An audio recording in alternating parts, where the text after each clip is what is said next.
The night was silent in a way that felt almost sacred, the kind of silence where even the hum of the refrigerator sounded distant. I was wrapped in a heavy, dreamless sleep when my phone vibrated violently against the wooden nightstand. At first, I ignored it, thinking it was some notification, but then it buzzed again, longer, sharper. My eyes blinked open. 3:07 a.m. My heart immediately tightened. A call at that hour was never a good sign. I grabbed my phone with trembling hands, the brightness stinging my sleepy eyes. The caller ID made my chest clench. "Lily, my daughter, hello," I breathed, sitting up. There was no greeting, no pause, just my daughter's voice bursting through the phone like a slap. "Mom, my card declined at the club. I need $3000 right now." Her voice was shrill, fueled not by fear, but by anger. Loud music boomed behind her, mixed with laughter and clinking glasses. The chaotic background made her sound even more distant, like she wasn't my daughter at all, but a stranger. I rubbed my forehead. "Lily, where are you? Why do you need that kind of money at this hour? What do you think?" she shouted back.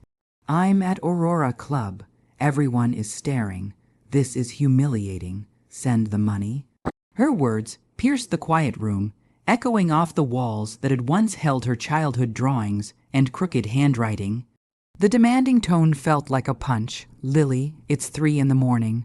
I whispered, trying to stay calm. "And $3000. I don't even." She cut me off sharply. "Stop being dramatic. Just transfer it. You have savings. Use ID." My heart sank deeper. Savings, yes. I had some, but they weren't for bailing her out of clubs. They were for rent, groceries, emergencies, real emergencies. "Sweetheart, I can't do this," I said quietly. "Come home. We can talk in the morning." There was a pause. Only a few seconds, but long enough for me to hope she might understand. Instead, she exploded. "You always do this. You always ruin everything. Why can't you just support me like normal mothers do?" "Lily, I've always supported you." "No, you haven't," she snapped. "You're embarrassing. All my friends have parents who actually have money. Do you know how pathetic it looks when I can't even pay a club tab because of you?" Her words struck more deeply than she knew. Pathetic, embarrassing, because I worked 2 jobs to raise her alone, because I couldn't give her the luxury lifestyle she suddenly demanded. My throat tightened. "Lily, please don't talk to me like that."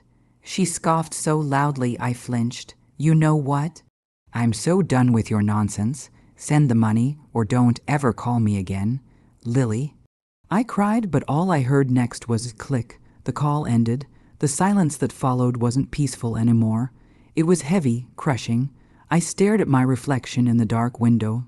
Hair messy, eyes swollen, face tired from years of sacrifices. And I wondered how my little girl, the one who used to fall asleep on my chest, had become someone capable of such cruelty. My phone slipped from my hand. I sank back into bed, but sleep avoided me. All I could hear was her voice echoing painfully. "You're pathetic. You ruin everything. I'm done with you." And I didn't know it yet, but that night was only the beginning of betrayal and the beginning of a revenge I never planned, but life forced into place. The morning after the call felt strangely hollow. The sunlight spilled into my room, warm and gentle, but it did nothing to soothe the coldness left in my chest. I sat at the edge of the bed, fingers curled around a mug of lukewarm tea, staring blankly at the wall. The events of the night replayed over and over. Lily had always been spirited, bright, bold, a girl who dreamed loudly and loved fiercely. I never imagined those qualities could twist into entitlement and cruelty, but somewhere along the way they had, and I couldn't ignore the truth anymore. When the phone buzzed again around noon, I nearly jumped, half hoping, half fearing it was her. It wasn't. It was Maya, one of her childhood friends, a voice I hadn't heard in months. "Hi, Mrs. Hale," she said quietly. "Are you free to talk?" Something in her tone made my stomach twist. Of course. "Is everything okay?" She hesitated. "I don't really know how to say this, but I think you should know what's been going on." My grip on the phone tightened with Lily. Yes. Meyer exhaled shakily. She's been different lately. Ever since she started hanging out with that new group from Aurora Club. They're all about money and status, and she's trying so hard to fit in. That wasn't new to me. I had seen the shift, the designer clothes she insisted on, the expensive outings, the sudden disdain for anything that wasn't glossy and glamorous, but hearing it from someone else made it real. I tried to talk to her, Maya continued, but she just said I wasn't on her level anymore. Then she started telling people things. My heart stilled. What kind of things? There was another painful pause. She tells people she doesn't have a mother. My breath stopped. She said you're either dead or not in her life. That she was raised by wealthy distant relatives because she doesn't want people to know she grew up normal. The world seemed to tilt. My vision blurred, dead, non-existent, an inconvenience she erased to look richer. I pressed a hand to my chest, feeling something inside me crack, not loudly, but sharply. Maya's voice was gentle as she added, I'm so sorry. I just thought you should know. She's lost herself trying to impress people who don't even care about her. Lost herself, or maybe she had willingly walked away from who she once was. After the call, I stared out the kitchen window, watching the neighbors' children chase each other on the lawn. Their laughter echoed through the sunny air, innocent, pure, the kind of laughter Lily once had before life, pressure, and ambition swallowed her whole. My phone buzzed again, this time with a notification from my bank. Unusual activity detected on your account. My stomach dropped. I opened the alert. Multiple declined attempts from a luxury boutique, 2 from a jewelry store, 1 from a 5-star hotel. I hadn't made any of them. I didn't need to guess who did. A shaky breath escaped me. I sank into a chair, my hands trembling. The betrayal from the night before had been painful. But this was something deeper. A knife turned slowly in the heart.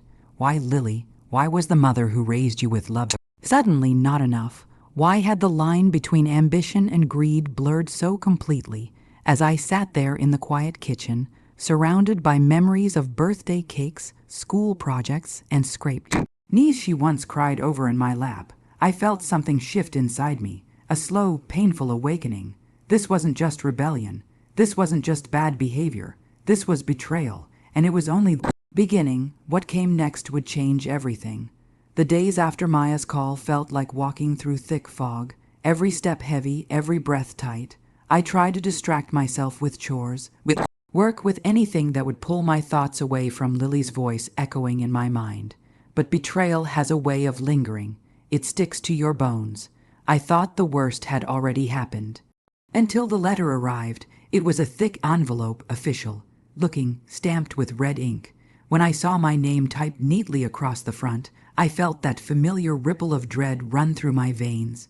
I opened it slowly, hoping, praying. It was some mistake, but the words inside stole the air from my lungs. Loan approval $18,000 account registered under Marie Hale. My name, my information, my credit tied to a debt I never took. My hands shook so violently the paper rattled. This wasn't club money.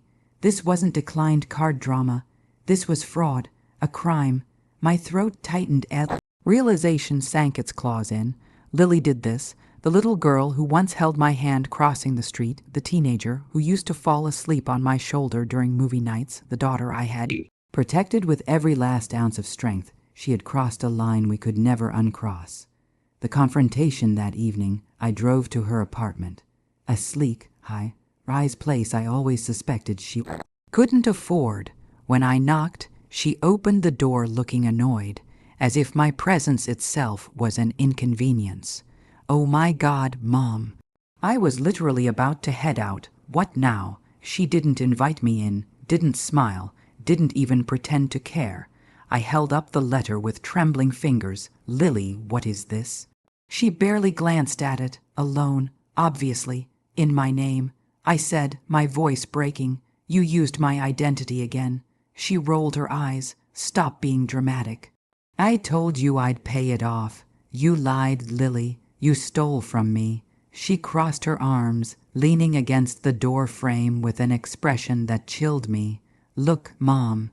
You don't get it. I'm trying to build a life, a real life, not one stuck in a tiny apartment, clipping coupons and living paycheck to paycheck.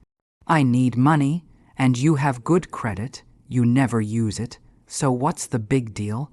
I could barely speak. The big deal. Lily, you've put me in debt. You've destroyed my credit. You made me look dead to your friends. You screamed at me for not sending you thousands at 3 in the morning. Why are you doing this to me? She didn't even flinch. Because you're holding me back. The words sliced into me. Holding her back from what? From her own recklessness. From the consequences she refused to face. Lily, I whispered, tears burning my eyes. I raised you alone. I worked myself sick to give you everything. How can you say that? She looked away, jaw tight. You're just not enough anymore. I'm aiming higher. Not enough. The phrase landed heavier than any insult she'd ever thrown at me. I nodded slowly, something inside me quietly collapsing and rebuilding itself at the same time. See, I said softly. She frowned. What's that supposed to mean? It means I'm done accepting this. I'm done being used. I'm done being disrespected. I'm done enabling you. Her eyes widened. Mom, don't start. But I stood straighter than I had in years. I'm reporting the loan. I'm freezing my credit. I'm cutting access to every account you ever had. And I'm stepping away until you learn accountability. You wouldn't dare. Her voice shook not with anger but fear. For the first time I saw it, the cracks, the dependence she hid behind luxury, clothes and loud arrogance, the truth that without my support her glittering world would crumble. I met her eyes steadily. Watch me. And for the first time in our entire relationship, I turned away from her, not out of spite, not out of victory, but out of necessity. As I walked down the hallway, my legs felt weak, but my heart felt strangely lighter. I didn't know what consequences would follow, but a mother can only carry so much before the weight becomes unbearable, and I had finally reached my breaking point. The days after the confrontation felt strangely quiet. As if my home itself was taking a deep breath after years of suffocating under tension. I spent the mornings untangling bank accounts, freezing credit lines, and speaking with representatives who listened politely as I explained the identity theft committed by my own daughter. Each time I said the words, my daughter used my information without permission, something inside me tore a little more, but something else stitched itself stronger. Taking back control hurt, but it also healed. Within a week, every financial door Lily used to walk through so confidently was shut, locked, and bolted. The loan investigation was underway. The fraudulent charges were reversed. Her access to everything in my name was erased. I expected her to call immediately, but the silence dragged on. One day, then 2, then 3, and then, late on the 4th night, my phone lit up to 14 a.m., a familiar hour. My chest tightened as I answered. Mom, Lily's voice was soft, a wounded whisper, nothing. Like the entitled rage from the last call. I need your help. I closed my eyes. What happened? They froze my credit cards. A shaky breath. My landlord wants the overdue rent. The club banned me. My friends, they won't even look at me. They said I was only valuable if I could keep up. Her voice cracked, and in that moment, she didn't sound like the arrogant young woman who screamed at me for money. She sounded like my frightened little girl again. Mom, I thought I could handle everything. I thought money meant respect. But they never cared about me. They just liked the lifestyle, and without it, I'm nothing to them. No, I said gently, you are not nothing, but I've lost everything. She whispered, no, Lily. You lost what wasn't real. Silence filled the line, heavy, painful, truthful. Then she whispered, barely audible, I'm sorry. For everything, for lying, for yelling, for treating you like you weren't enough. Those words, I had waited years to hear them, but I never imagined they would come through tears. I know sorry isn't enough, she continued, but I didn't realize what I was doing to you. I didn't think it mattered. It always mattered. I said softly, your words, your actions, the way you pushed me away. It mattered more than you'll ever know. Her breath hitched, and then she cried openly, raw, unfiltered sobs that came from somewhere deep, Mom, I don't know how to fix this, she choked. Will you help me? I inhaled slowly. The old version of me, the mother who always rescued her without question, would have rushed to her side instantly. But that mother had enabled years of damage. This time, I chose a different kind of love, a love that held space, not burdens, a love that healed, not carried.